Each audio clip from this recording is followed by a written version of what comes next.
Welcome, Robert. Triple R. Robert's joining me today. The number one guy on the site. The number one guy's joining me on my little podcast. Robert, welcome. Please feel as open and welcome and as like free to share whatever it is you want to share with zero judgment from me. I'm absolutely thrilled to have you join me for this on this platform. And like we were just discussing, what's silly and like it's weird for me to just open up with this, but sure, I'm gonna say it right from the beginning. Like I asked you if you had checked out the show or anything, and you were like, "Nah, let's just keep it fresh." I didn't check. I mean, I figure go with the flow on it. And that's kind of what I did too. I didn't listen to any of your stuff or read any of your stuff. But what I saw, which is exciting to me, is that your thing right away says high energy, and that's my life. I'm gonna just bite the bait on that, and we're gonna just open up and give you the platform to absolutely say whatever the heck you want to say. See, like I said, I can tell already we're going to have fun because when you go with the flow, and I love that you asked, is there any kind of topics or anything you don't want to discuss? And I'm like, no, just that, why do we need to edit? Just let's have some fun. You know your audience better than I know it. So you take me on a journey, Corey, and let's see where this goes. Okay. Well, so the first thing I kind of want to unbox a little bit is when you're considered a teacher, is that more like a classroom teacher, or is like you're doing big group events and you're a speaker in that sort of way? A little combination of both. I actually normally will do 3 to 5 day trainings where I have an audience of anywhere from 100 to 6,000 people in each audience, and I'm on stage for up to 12 hours a day. So I consider myself a life transforming trainer. Okay. That's a lot of time to be on stage. It is. And that's why I high energy, because it's not just me speaking and people listening. I use what's called accelerated learning, where I'm doing some training, but the audience is so involved, we put them in processes. I'm a breakthrough expert, meaning just if you know who Tony Robbins is, think of me as a shorter version of him. I've never heard of Tony Robbins. Is he good? Is he good? He's amazing. Well, he's taller than you, though. Is that what you're saying? Very much. He's quite a bit taller than me. His hands are massive, and so like him, I get to work with people and help them understand what's held them back in life and how to move through it. And so even though I'm 3 to 5 days on stage, the audience doesn't even realize they're sitting there for 12 hours or more. One of the 5-day camps I used to teach, we'd go from 6 a.m. till 1 a.m. for 4.5 days straight. And the people just have such transformation. It's mind blowing. So what's the method in finding what it is in a person that's holding them back from whatever their internal greatness is? Well, there's a lot of processes you can do. And so if I'm doing a training where I'm working on specifically finding someone's purpose and passion in life, I'm going to start looking at the clues of what do you enjoy, all those things. And then there's some games that we'll play to pull out of them awareness of how they've been holding themselves back. Now, if I'm teaching something on the mindset of creating wealth and being able to do, what started my journey, my wife and I were over $150,000 in debt, Domino's Pizza franchisees, 8 years in at this point. That was back when it was called Domino's Pizza. Now it's just Domino's, no pizza. Right, exactly. And it's just Domino. But yeah, back to actually even still when it was owned by the founder, Tom Monahan. We finished up being franchisees right as the new company came and bought Domino's Pizza out. And I'll tell you, back then we're stressed out, and nothing like financial stress, Corey, that I've experienced. And we went into a 3-day weekend, and all of a sudden we learned why we were in debt. We took ownership of why we were in debt, because realizing there's no one to blame. Our decisions based on how our upbringing, our blocks and stuff were, we were in debt. But then third, we learned some specific actions we could take that if we wanted to get out of debt. And we did something that very few people do. Now, I don't know if you're aware of the statistic, but in North America, only 3% of people actually do something with the information they've learned. 3%, that's it. Most people don't take action. They leave and they leave a weekend and go, oh, that was fun. I think it'll change my life, but then they do nothing with it and wonder why their life doesn't change, right? Oh man, I was having a conversation with somebody yesterday, and I remember saying in the conversation, how many people do you know in your everyday life? How many people do you interact with where you're like, this is a happy person? Doesn't happen. Doesn't happen. Nope. Doesn't happen that much. Right. And they get stuck. And then they don't know why. So my wife and I said, you know what, we're going to take action. We're tired of the stress. We're tired of being in this way. And by putting things into action, we actually went from being over $150,000 in debt to actually retiring completely financially free 9 months later at the age of 32. Wow. And that's what our minds went. Our minds went, wow, that worked. Wow. Yeah. And we realized if that much information gave us the results we got, what would more do? And that's when I started finding my passion was to be a trainer. And so when I'm teaching people about financial freedom, because for the last 18 plus years, I've actually taught that 3-day program that changed my wife and I's financial life. There is helping people understand from what they heard, saw, and experienced as children. That's what they're now making all their financial decisions based on. So it could be a block. It's something as simple as money doesn't grow on trees, or what am I made of money? Right. People don't realize it's patterns that you have to unlearn. Yeah. That's right. And that's it. And so there's depending on what I'm working with people on, Corey, it depends on what techniques I would use to help them figure out the block. And then one of the biggest things that makes the training I do so different from a lot of others is I don't just help people change. There's 3 elements of change. Awareness. You've got to be aware there's something you want changed. And the awareness is first. Then we help people get the understanding where that programming came from. Why is it in their life? Why has it been impacting them? And then the third thing is reconditioning. See, so right on the spot in a training, we'll actually cellular change. We'll help someone get a cellular change in their DNA so that they look at things a lot differently. And so that's one of the things that I love to do. So walk me through, if you don't have to walk me step by step through, but just kind of give me a better, so a huge passion of mine, which I don't know if you know, but comedy, stand-up comedy is a humongous goal of mine. I've been doing open mics since 2008. So nice. I'm a crazy nut for stand-up comic or for stand-up comedians. And a lot of the guests on my show, if you look back at the archives, have been a lot of comedians. So comedians and the comedian mindset is sort of like what kind of like lights my fire a little bit. So when you tell me, hey, Cor, I'm on the stage for 12 hours, I'm like, what? I can't, what? That's a lot of time. So when it comes to, okay, also, I know all the people who have attended it have purchased that experience knowing that you're giving them that experience. So in comedy, for me so far, the experience has been most of the people aren't there because they paid to see me. You get what I'm saying? So, yeah. So I gotta make sure I stand out from the jamokes and the jabronis that are coming before and after me. So I gotta. Well, but see, that's a conclusion that you just drew, Corey. Is when I started training, because of my mentor, I was the first person to ever train his material. So I went into several rooms where they were expecting to see him. They paid to see him. And then this short guy would show up on stage and they're like, you don't look like him. And so I had a very short time to basically start winning people over. And you're talking, when I started training, a small audience was of 1,500, 2,000 people in an audience. And I would actually have people walk out, just like in an economy routine.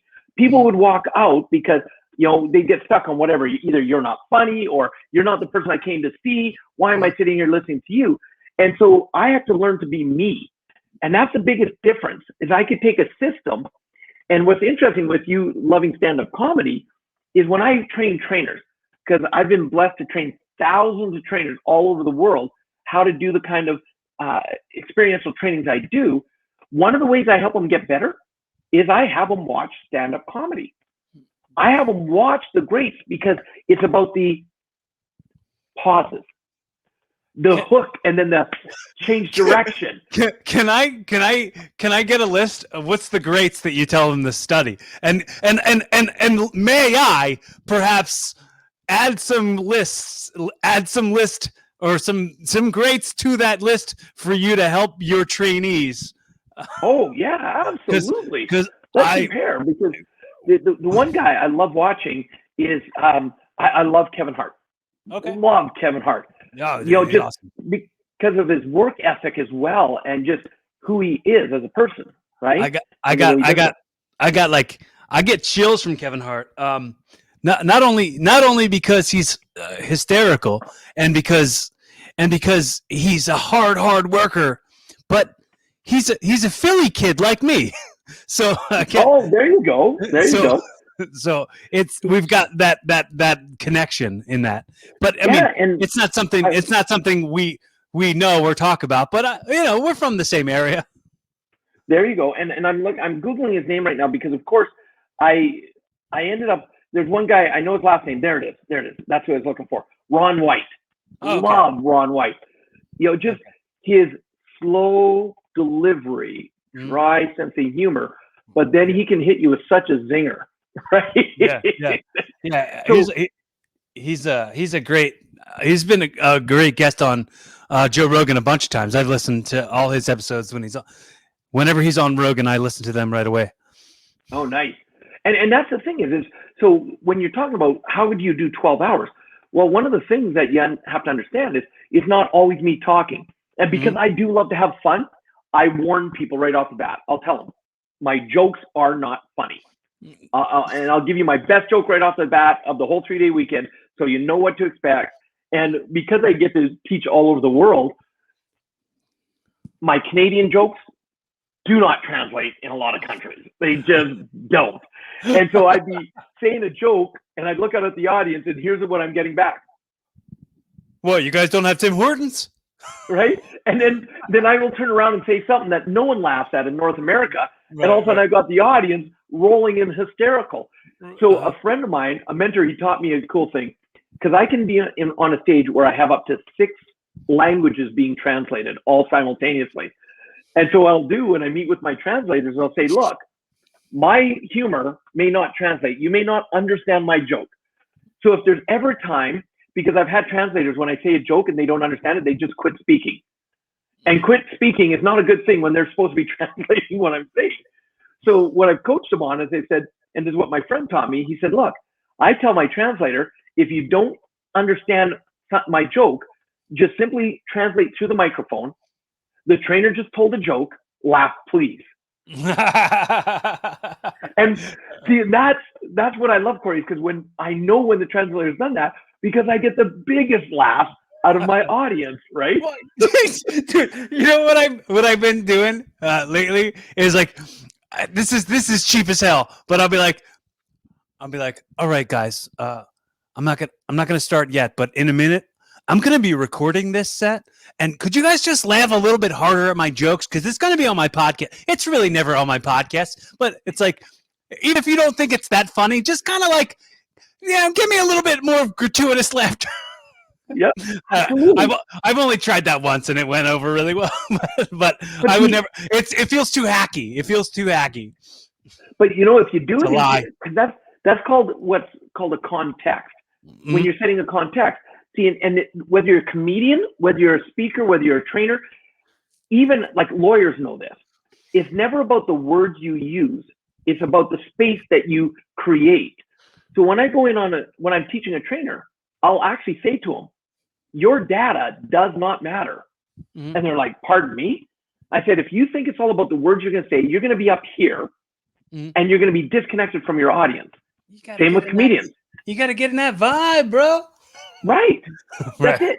You've got to be able to be connected with your audience because if you're connected, then you can notice, let's take being a comedian, right? If your audience is sitting there and all of a sudden it's just, they're not landing, but you keep doing the same thing because and over and over and over again, because it's what you know and what you practice, it's going to fall dead.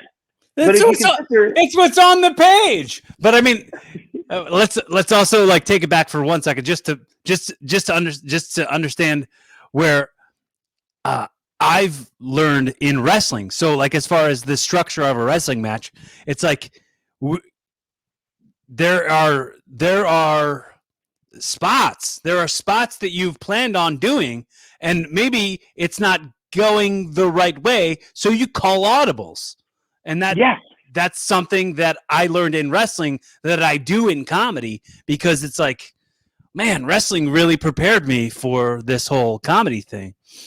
Right. Because if you're just going to sit there and go, okay, at this point, I'm supposed to bounce off the ropes. But wait, it's the turnbuckle. I can't bounce off that. And if you're so rigid, the audience can be looking at you like you're trying to plan every freaking move. This is terrible. And, I grew up watching Andre the Giant and Hulk Hogan. Mm-hmm. And I remember the first time those two came together, and it was always entertaining because Andre the Giant was just so big and lumbersome. He didn't have to really have the technical stuff down because no one else could lift him. But Hulk Hogan was a master of being able to call those audibles. Mm-hmm. And just like in speaking in comedy, the audience loves a comeback. You'd have Hulk Hogan, he's beat down, he's got no more energy, and all of a sudden he'd start getting that hand going, he'd start rattling up the audience, and they'd start jumping at him, and they'd be like cheering, and all of a sudden the next minute he'd do the block, and he'd pummel, and then all of a sudden he'd make the comeback, and the pin, and the crowd goes wild. Well, the main thing. Let's let's go into the hookup spot. The hookup spot. You gotta call that in your events. The thing is, the guy throws 3 punches at him, and he just eats them. He just eats them for breakfast, and then he does a big head shake. No, and he shakes his finger at you, and then he throws you 3 punches that land, throws you off the ropes. Big boot, leg drop, hot dog and a handshake. You're out of here, you big loser. Yeah.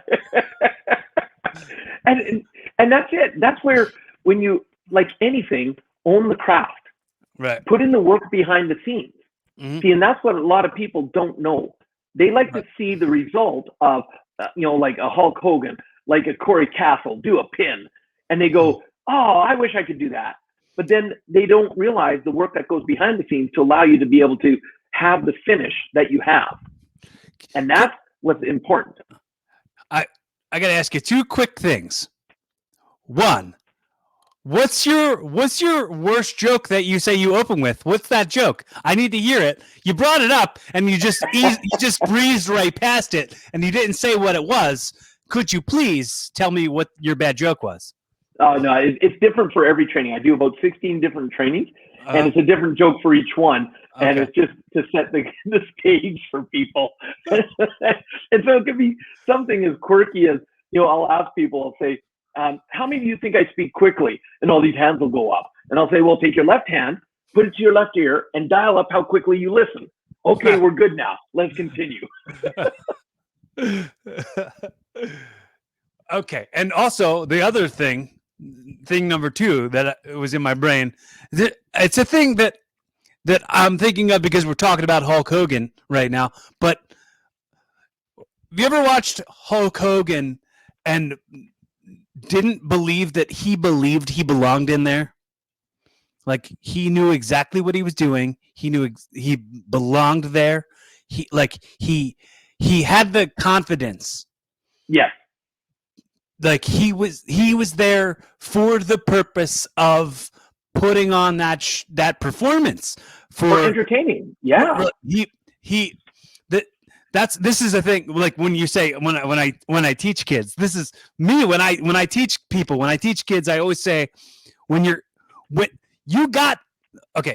every school has a football team and a baseball team and a soccer team and a wrestling team.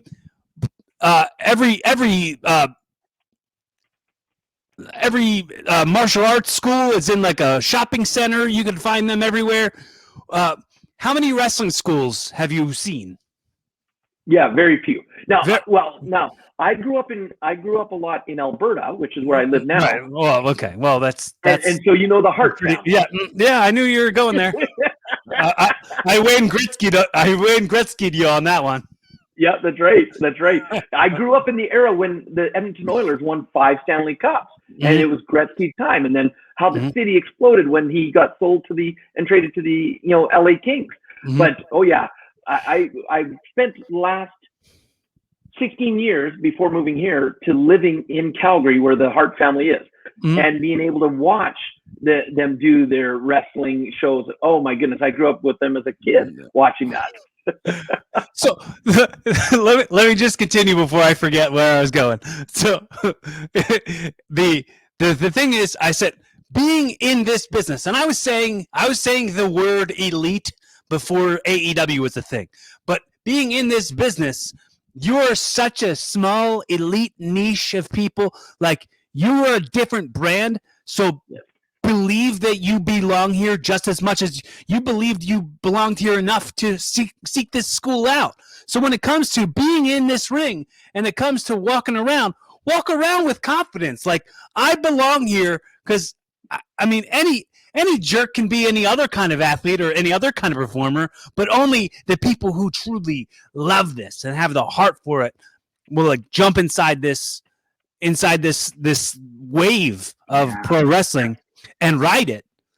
Yes. And there's no guarantees at all that you're ever going to get anywhere. And here I am, 19 years, and I've never earned a living. I've never earned a living off of it, but it's definitely something that's taught me a lot of tremendous lessons about who I want to be and the things that I want to do, and especially like as far as like structuring out a comedy bits or maybe making my podcast more interesting, that kind of thing. Yeah, and one of the things is, what I don't know if a lot of people realize that don't watch wrestling, is wrestlers, in my opinion, are some of the greatest athletes out there. To be able to take the hits, the jumps and landing and the elbow drops and that takes being a great athlete to be able to handle something like that, and to be able to entertain at the same time, to be able to sit there and say, what does the audience want? Because really, we're here to deliver entertainment with a great show, and it takes a lot of physical. But see, now that's the same in any arena. Take being a great athlete out of it. To be a top author, you've got to be great at your craft.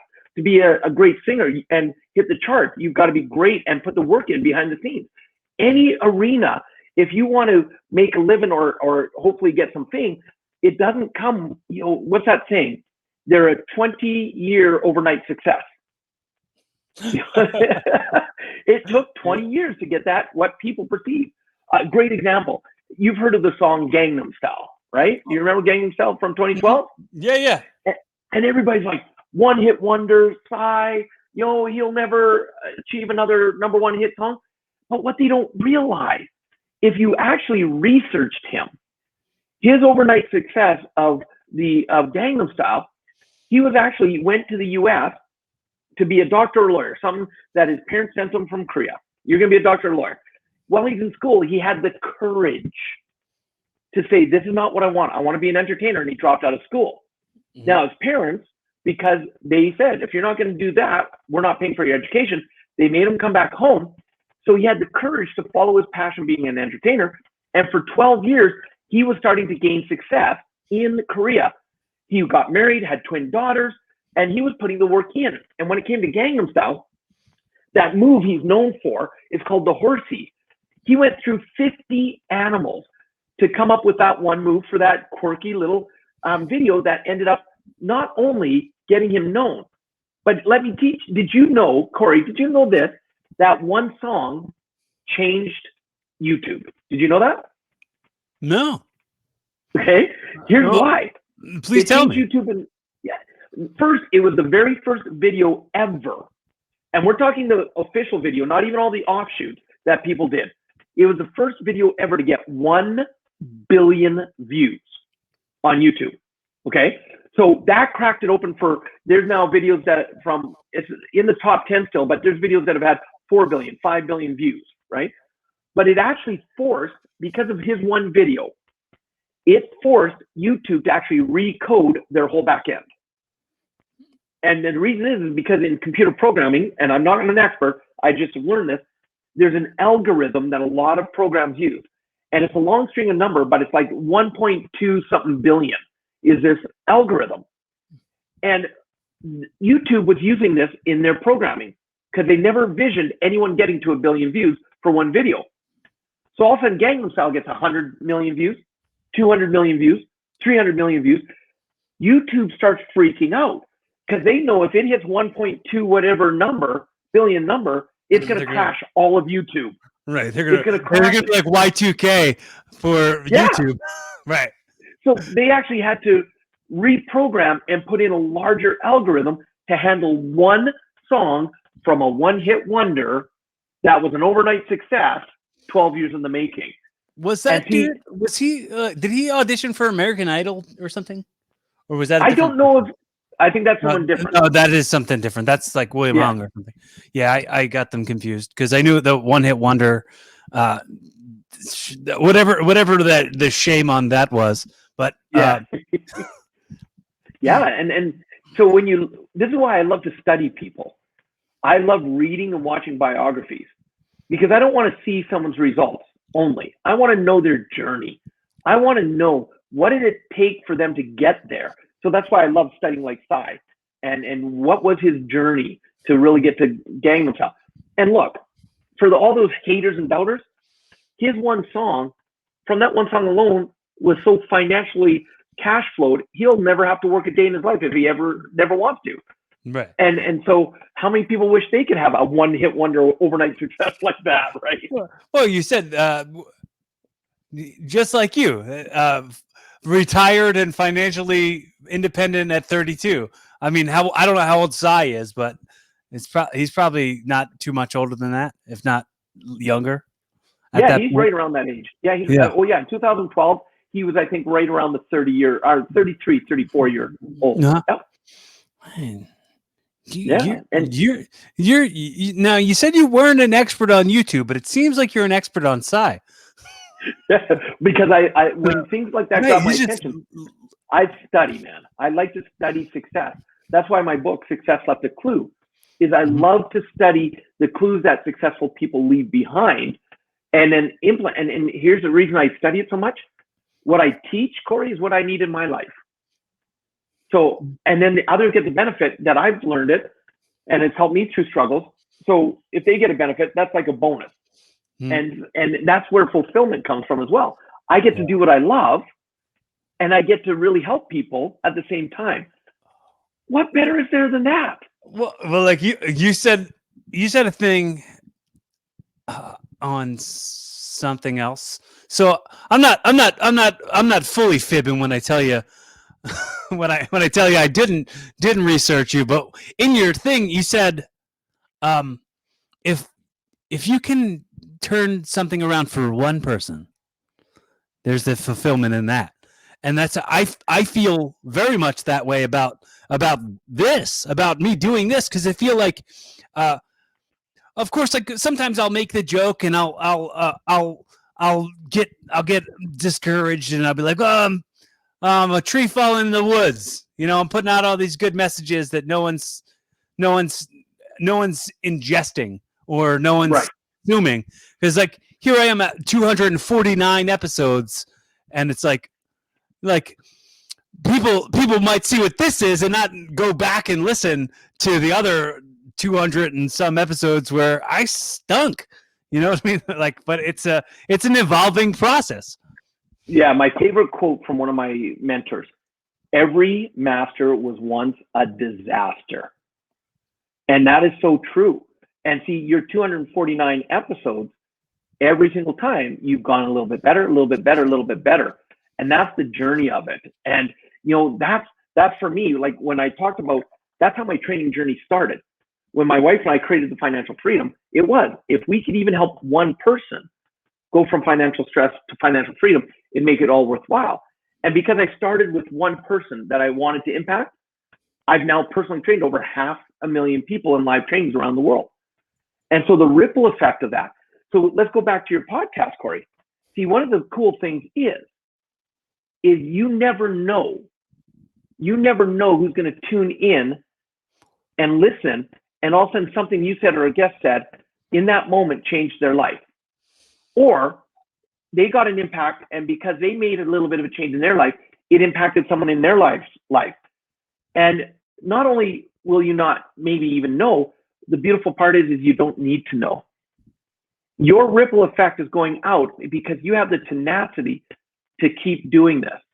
How many people, I love it. I was a guest on a podcast called Don't Quit. And the guy openly admitted, he said, the reason I keep doing this sometimes is because of my own title, Don't Quit. He said, how can I quit when my podcast is titled Don't Quit? And he said, someone else a few years ago came up with the exact same title, called their podcast Don't Quit. They did 3 episodes and then they quit. Right. Yeah. Like that's part of like going into part of the show is called evolving. And from the beginning, I said, I'll do this till I'm dead. Because once you stop evolving, you stop living. So yes, even as discouraged as I am, I have to go back to exactly what you were saying about somebody turning one person. I don't even need to know who they are. If they just come across me and they be inspired by whatever messages I've got or whatever journeys I've shared with them or my guests have shared with them. I want to quote the movie 50 First Dates right now. I love it. Adam Sandler, Drew Barrymore. Right. When he says, "What are you going to do when she grows up and she's old, like or something?" And then the dad was like, "I think about that every goddamn day of my life." But that's the thing. I think about that every goddamn day of my life. So when I think about being discouraged, or I go, "Oh, maybe I should take a break from it, or maybe I shouldn't put it out anymore." You know what? That's probably a good reason why I have so many in the back. So many categorized, so many, archived already, all ready to come out, already scheduled, because it's like, all right, well, I'm not going to get burnt out on it if I can have enough that I could take a couple weeks and not do any, but they're still going to be coming out. And and what your listeners, what I want them to understand is the brilliance of what you're doing goes on so many levels. Because the other level is, because you're recording every podcast, you now have books already written in your podcast. You can repurpose the information in so many ways to add impacts to so many other people. I did 104 episodes of my podcast, but I haven't recorded one in over 2 years. And most of them, out of 104 episodes, 4 of them were interviews. The other 100 is while I'm traveling around the world, something comes to my mind, I write it down on my phone, and when I'm in a hotel ready to do a training, I'll knock off 4 or 5 podcasts that are 5 to 10 minutes long each. And the reason I did it to start with was I knew that some of my most brilliance comes in when I'm just in the moment talking. So I started recording it, and now I'm taking all those episodes, and I had my assistant categorize them into groups.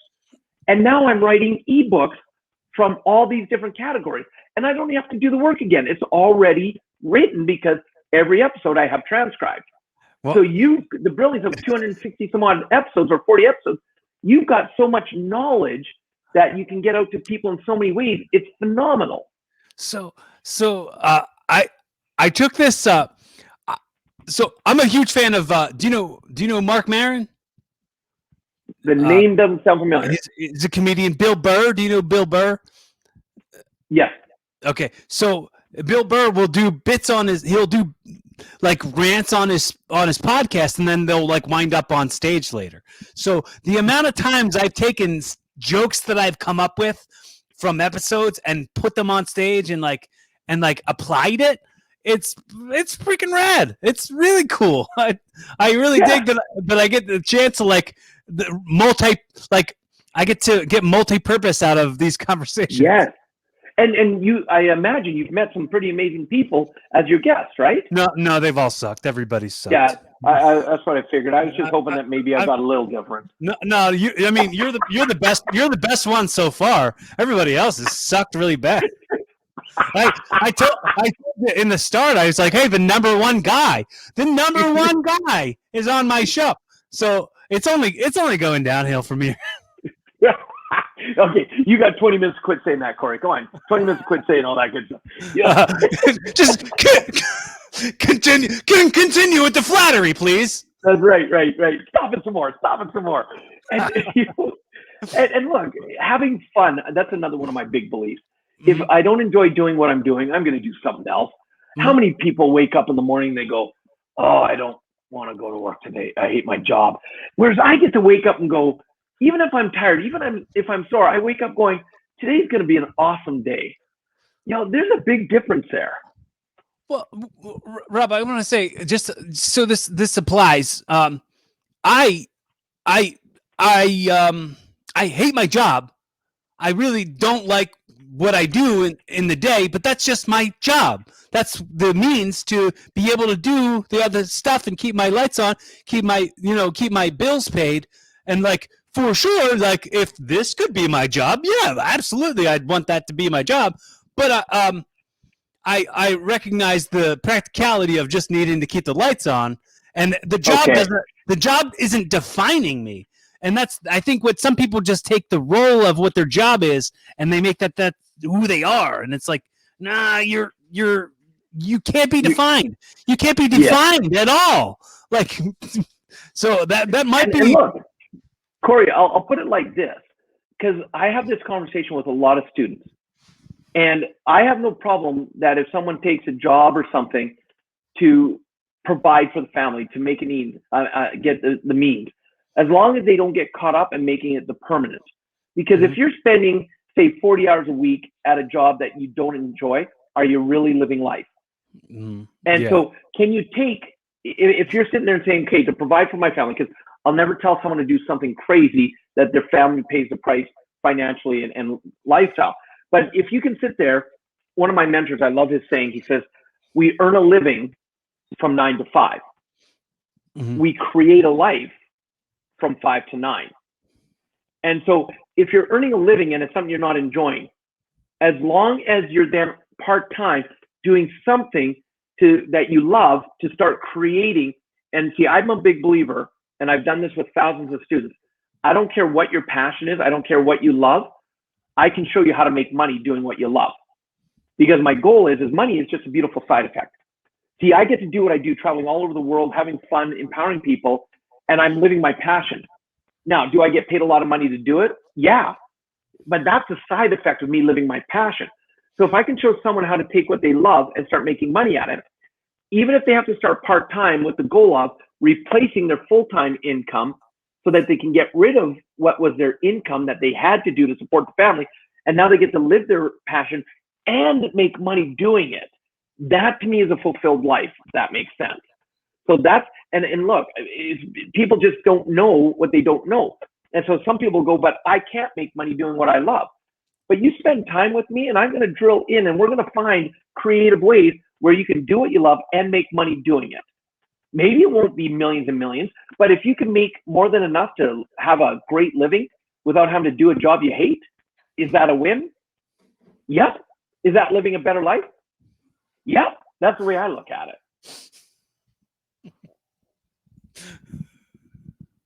So, can I encourage you to start doing your podcast again? People need this voice. People need to be encouraged this way. So, well, because of podcasts or because of Podmatch and all the amazing people I've been meeting, I am probably going to start doing my podcast again, and I'm going to do it where I'll probably bring it titled after, like my original podcast is Success Left a Clue, based on my international best-selling book.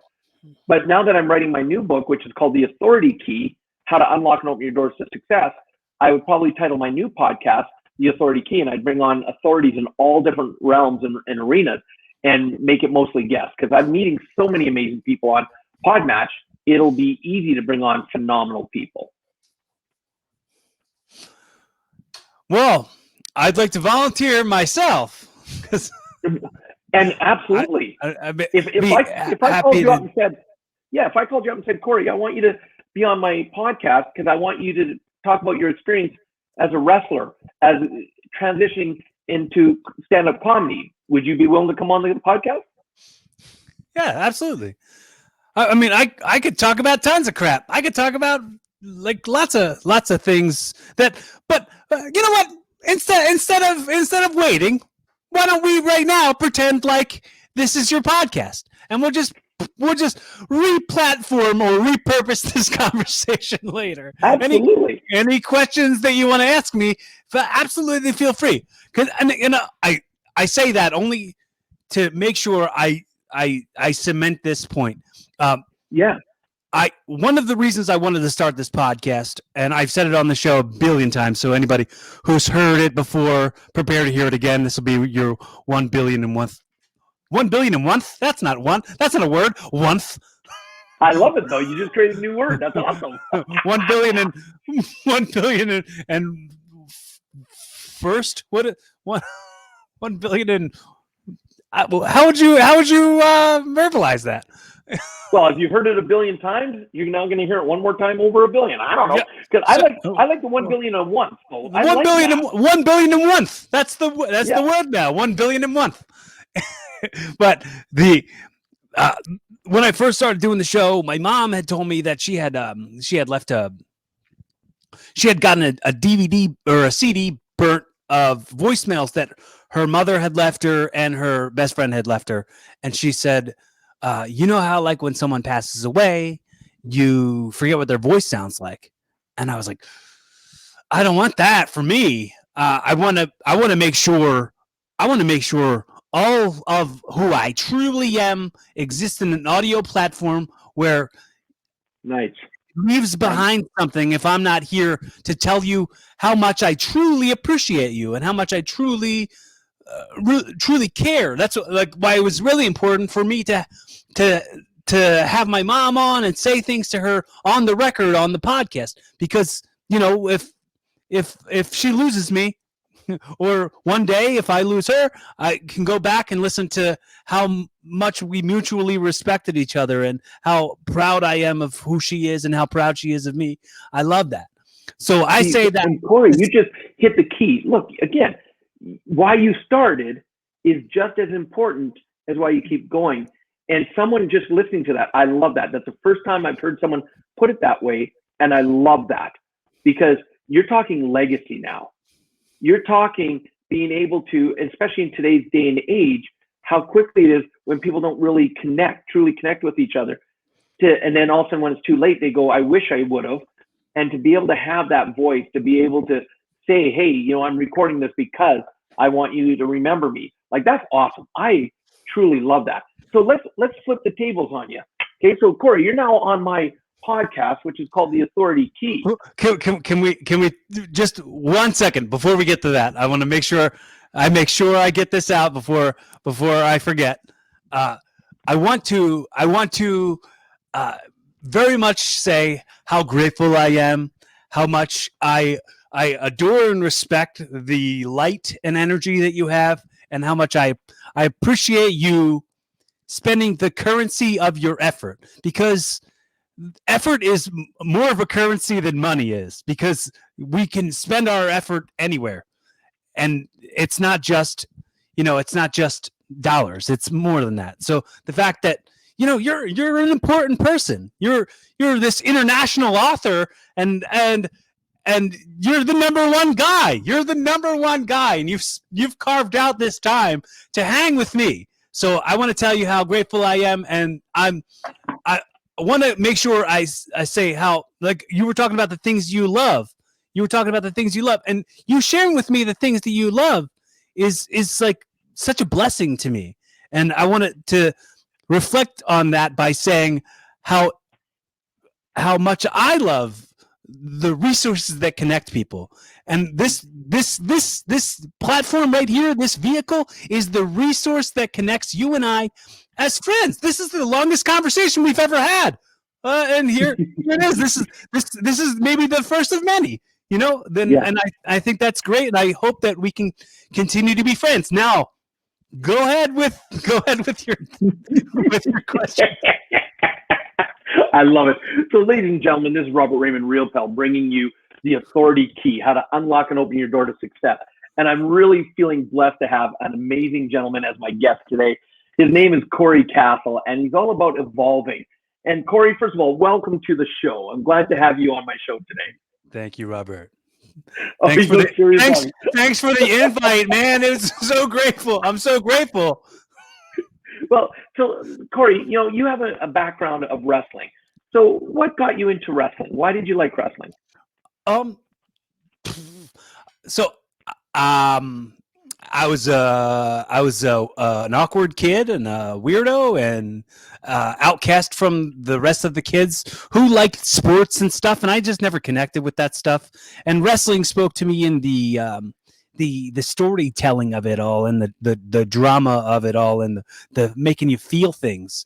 And I connected on that so much more, and it got me to meet friends who were also into it. And those are some people, like I met friends who were also wrestling fans when I was a kid that I'm still friends with now. And I'm 37 years old. So I mean, like I've had some of my same friends since I was like 12 or 13, just being wrestling fans together. Nice. And one thing that you mentioned is about telling the story through wrestling. And a lot of people, they see wrestling as just a form of entertainment. They don't realize the work that goes on in behind the scenes. So give us an example for you to be able to learn a new move or choreograph a wrestling match with a new opponent. What kind of work did that take? Well, it's funny because when I'm talking about pro wrestling to people who aren't wrestling fans, which most people aren't. Most people don't get it and aren't. And this is something I apply to every match I have too, because I go, there's a good chance there's a bunch of people here who aren't wrestling fans, and they're here seeing pro wrestling for the first time. So I want to make sure they're probably already skeptic about it. They're probably already in their head. They're probably like, this sucks. I can't believe I got dragged to this. And I'm going to show them something different than what they're going to see before me and what they're going to see after me if a match goes on after me. Because I'm always the main event. Sorry about that. Sorry, not sorry. Yeah, and see, and then Corey, you also transitioned from being a wrestler to doing stand-up comedy. Well, I didn't quit wrestling. I'm still wrestling. God, perfect. And so, give me one similarity. What have you been able to take from your wrestling experience and career into stand-up comedy? Well, I mean, that same thing I was just talking about, where it's like there's a good chance none of these people had ever seen comedy before. There's a good chance that people already have their minds set on what this is going to be. So I want to make sure I give them something different than what they expect from when they just see me. Because, of course, there's going to be a judgment from the appearance of me because I don't look like everybody else. I don't like when they go, oh, who's this guy, this guy with his man bun, and like, oh, he's like different looking than all the other comedians that are on stage. So it's like it's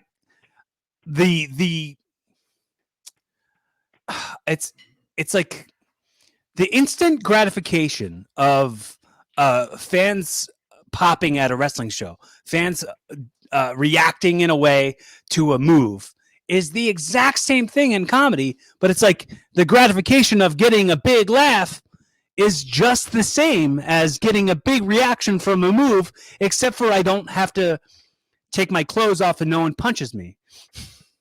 Right. And, look, for the listeners, what I want them to understand is you just actually gave the great system for being in a business. See, well, everybody else is trying to look like everybody else and act the same as everybody else. You just described that by being you and being original and going, most of the people don't know who I am. So if you have a product or service, take it that most people won't know who my business is until I make a lasting impression. And so in business, you want to be you and make that lasting impression. And then carry that through on everything you do, just like you did into comedy, because that's a similarity. So Corey, I want to thank you for being on my show because you just taught people all about business. And I appreciate that. Thank you, Robert. Thanks so much. Thanks for having me. I appreciate you spending the currency of your effort on having me as a guest on the Authority Hour. Love it. And that's a wrap. That's But, see, and that's one of the things I want you to realize is because when we talk about repurposing information, you're creating so much valuable information right now that you can turn around and put into life lessons for other people. Like just the value of what you said. Most people won't know who I am, so want to make sure they know the difference between me from the wrestler or comedian before me and the wrestler and comedian after me. So many people are afraid to show up and be themselves. One of the things I believe, Corey, is that the greatest gift that we give this planet is to be us. Show up for whatever that looks like, because either people are going to like you or they don't. And if they like you, that's awesome. If they don't, that's awesome. Yeah, they'll find other people who check all the boxes that they need checked. I won't check. Right. I don't promise you I'm going to check any of those boxes.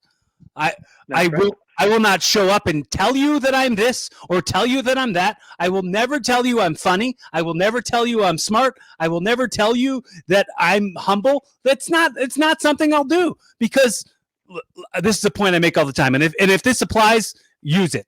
You can give me credit if you want. If not, whatevs. But I always say, if I tell you I'm funny and I tell you I'm smart, and then I have a 10-minute conversation with you, and in that conversation I was wrong once, and I never made you laugh once, I'm not only unfunny, but I'm a liar. And how brilliant is that? And I hope your listeners just got that. And I'm glad that you say it again and again, because that's brilliance right there. That's context right there. If you feel you have to tell people who you are, they're now going to be having attachment to watch for every piece of evidence to prove that you're not. Right, because if you just show up and let it speak. The expectations are up here when the expectations shouldn't be existing at all. The expectation, because I'm not only putting that expectation on you to judge me against what I've advertised. I'm putting expectations on myself to make sure I deliver in that. And what if I don't? I'm not perfect. I definitely. Wait, what? Cancel this. Cancel this appointment. Corey, you just crushed me saying you're not perfect. Oh.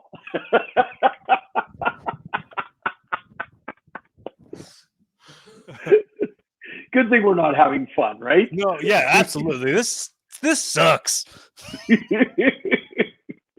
And look, this comes back to that point. I believe that there's way too many serious people on this planet, and life is too short not to have fun. If nothing else, that someone listened to us just bantering back and forth and got one little chuckle, that's beautiful. That's beautiful. Because, and even if they go, okay, and I thought I was weird until I met these two. Perfect. Because if you got more self-confidence listening to the bun man and hairless man, so you got hair today, gone tomorrow, what better than that? Well, there's a question that I've had that I've been sitting on, and you've had me wondering about it for a while. How tall are you? 5'6.5". Okay. And at the half inch is very important at that height. one of my closest friends is that exact height, and he always, like, whenever we have any conversations about anything, he always goes, "Yeah, but you're tall." Like that's like the like the blanket statement for explaining why I'm happier or I'm more successful in any way. And I'm like, well, I don't think that's it, because I could be taller. I would be happier if I was taller than I am, but all of us can. And this is a joke I do on stage, and I've probably done it on this podcast a million times. I say, can we all agree that we're going to stop comparing ourselves to other people? And you're like, when you look at somebody and you're like, that person's got a good car, they got a good job, they got a nice house, they must have everything all right. Everything's good for that person. But the way I look at it, birds, some of them still get hit by cars. They got the whole sky. Not everybody's got it all figured out. Yeah. And I'm glad you brought that up, because one of the things I'm always teaching people is right in what you said, Corey, is misery, all misery comes from expectation. And expectation comes from when we start comparing ourselves to others. This is one of the downsides of social media that drives me bonkers, is that in social media, people love to put their I don't know if you're old enough to remember, but do you remember the old 45 LPs? is one song on one side, turn it over, one song on the other side. Okay, small records. I'm just saying that. Think of a CD, but a little bit bigger, one song on each side. Yeah, I think, you know what? I think now that you mentioned it, I think when I was like 4 and 5, I had like Mickey Mouse record player. Okay. That had those singles. Yeah. Okay. So on these 45s, on the side A was always the greatest hit of whatever the singer was, the one that everybody knew. Side B was a song that maybe someday they hoped would get some traction. So very few people. So everybody was always listening side A, right? And so what happens with social media is, because people like to put, look how awesome I am, look where I'm at, look at the fun I'm having. And all of a sudden we look at their side A, their greatest hit, and we automatically compare our side B, our misery pieces, to their greatest hits, and we wonder why we're freaking miserable. Quit comparing yourself to others. The social media presence is designed in such a way that makes your life feel like it's a billboard for the best parts. Because you're not like nobody's following people who are like, my life sucks, it's miserable. Block. I don't need it. Like unless you've made a career out of being miserable on everything, and then that's going to attract the people who like to follow that crap. Absolutely. Can I quote me from earlier today, where I said, I'm gonna quote a wise man. There you go. Love it.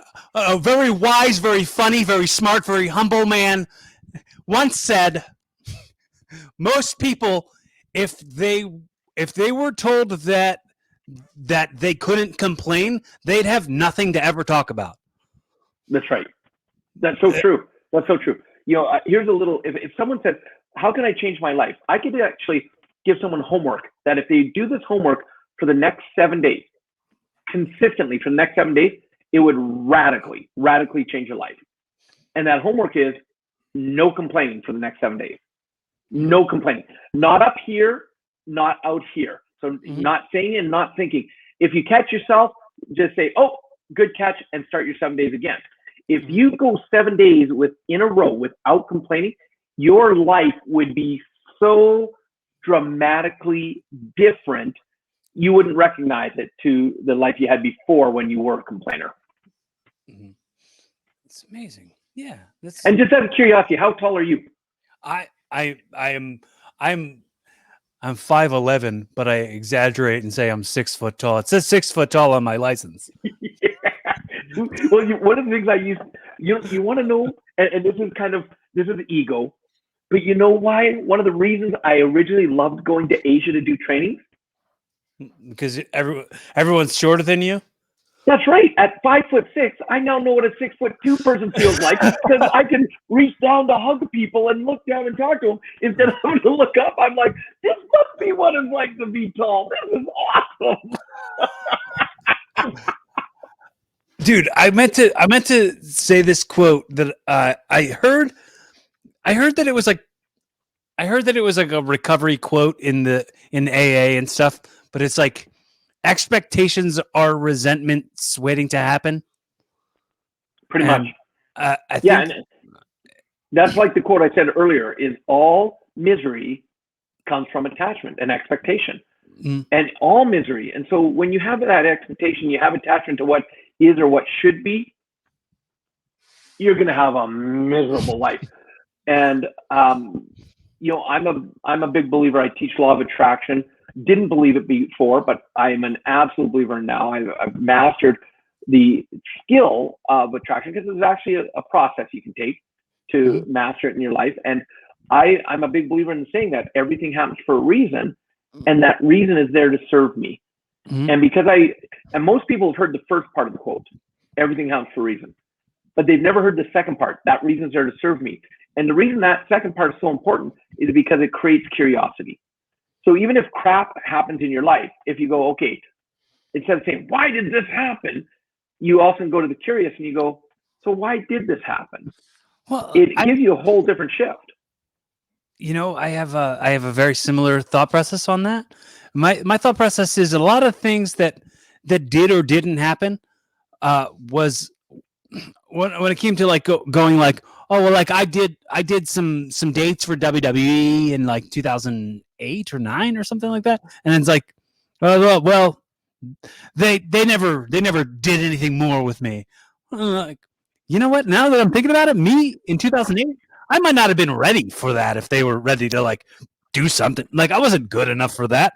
Like I have to be more real and more accountable to like these aren't failures as much as they're like practice for when the stakes are higher and success is actually on the line. Yeah. And how many people can go, like the fact that you just said in 2008, you actually had some dates on WWE. That's huge. How many freaking wrestlers, they don't even get to the W, let alone the WE. They just get to W.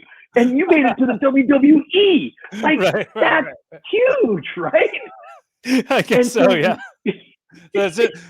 Just practice of gratitude, I guess. I gotta drink that in for a second. Well, and do, because see, if we had friends, I love the saying, if we have friends that treat us the way we treat ourselves, they wouldn't be our friends for very long. Yeah, we'd have to find better friends. But we take it from ourselves. We beat ourselves up. You know, in let's go back to wrestling. We're the underdog when it comes to how we treat ourselves. And unless we're willing to draw on that energy and make that comeback, everybody loves a victory, but people appreciate the comeback victory even more. And so I'm going to encourage your listeners, picture you in that wrestling match and you've been losing to yourself. You've been beating yourself up on how harsh you've been with yourself, on how trivial you've made yourself feel, and start making that comeback. Start going, you know what? I'm greater than I thought I was. Out of confidence, not arrogance. But start owning your greatness. It's time for the hope spot, brother. We're calling it in the ring, the hope spot. Oh, yeah. The hope spot. That's it. And make that comeback. 2 more quick things, and then I'll send you off right into the sunset with a hot dog and a handshake.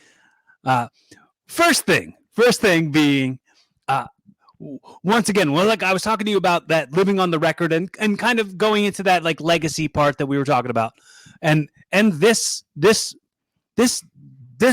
vehicle, this platform, this audio, this video, this is outliving us, and it's definitely outliving today. You know what I mean? We're gonna be a different version of ourselves when this is out than we are at this very moment. This is the future to anybody listening. This already was recorded, and that's all stuff that fascinates the crap out of me. But I say that to say, in 20 years, in the year 2041, your wife stumbles across this audio. Your kids, your family, the people who love you the very most, the people who unconditionally love you the very most, want to just get a real quick, tight glimpse on who Robert really is, and get a message that's going to be received. Like, so the next words you speak are being heard in the year 2041. This is what I'm calling audio time travel. What's the words that you're saying? Always live with passion.